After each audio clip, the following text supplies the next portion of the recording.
হয়তোবা আপনার সন্তান পড়ে, হয়তোবা আপনার নাতি নাতনি কেউ মাদ্রাসায় পড়ে।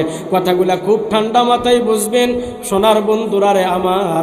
যখন এই ছাত্র মাদ্রাসার দিকে রওনা করেছে, আল্লাহর পয়গম্বর ডাক দিয়ে বলে, আমরা যখন জমিনের ভিতরে চলাফেরা করি আমাদের পায়ের তলে জুতা আর স্যান্ডেল আর মাটি ছাড়া কিছুই নয়, কিন্তু কোরআনের তালেবে ইলম যখন পথ চলাচল করে, কুদরতের রব ডাক দিয়ে বলে, রহমতের ফেরেশতারা রে, যা এই মুহূর্তে আমার কোরআনের ছাত্র পথ চলা আরম্ভ করে দিয়েছে, তার পায়ের তলে জুতা আর স্যান্ডেল থাকা যাবে না, তার পায়ের তলে মাটিও থাকা যাবে না।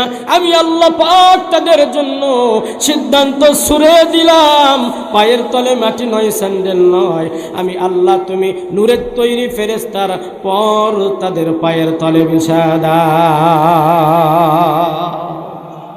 মুসলমান বন্ধুরা, কথাগুলো খুব ঠান্ডা মাথায় বুঝবেন। আমি আপনাদেরকে বুঝাইতেছি, যারা কালামুল্লাহ তেলাওয়াত করে আর যারা কালামুল্লাহ তেলাওয়াত করতে পারে না, তারা কখনো সমান হইতে পারে? জোরে বলেন, পারে? আপনারাই কিন্তু বলেছেন, আমি কিন্তু বলি নাই।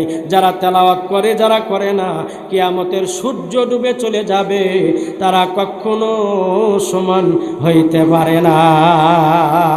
চিৎকার দিয়া বলেন আল্লাহু আকবার।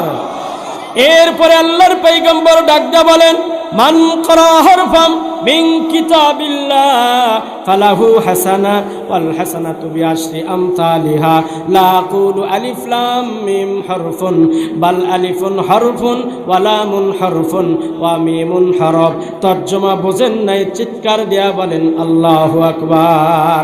আল্লাহর পয়গম্বর ডাক দিয়া বলে, কালামুল্লাহ থেকে যদি কোনো বান্দা একটা হরফ তেলাওয়াত করে, আল্লাহ পাক এক হরফের প্রতি বদলায় একটা হাসানা দান করে। এক হাসানা সমান 10টা নেকি। আল্লাহর পয়গম্বর ডাক দেয়া বলে, সহি তেলাওয়াত যদি বান্দা করে, একটা হরফের প্রতি বদলায় 10 নেকি নয়, আল্লাহ তাআলা 70 নেকি বান্দার আমলনামায় লিখিয়া দেয়।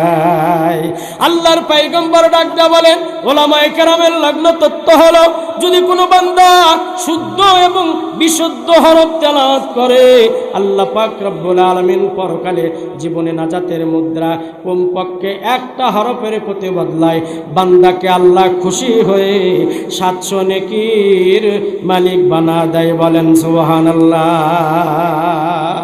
কয় নেকি? জোরে কোন, আরো জোরে। জোর হলো না। এই মাঝে মাঝে আপনারা জবানটা বন্ধ রাখেন। আমি তো জানি আপনারা কি খাওয়া পছন্দ করেন।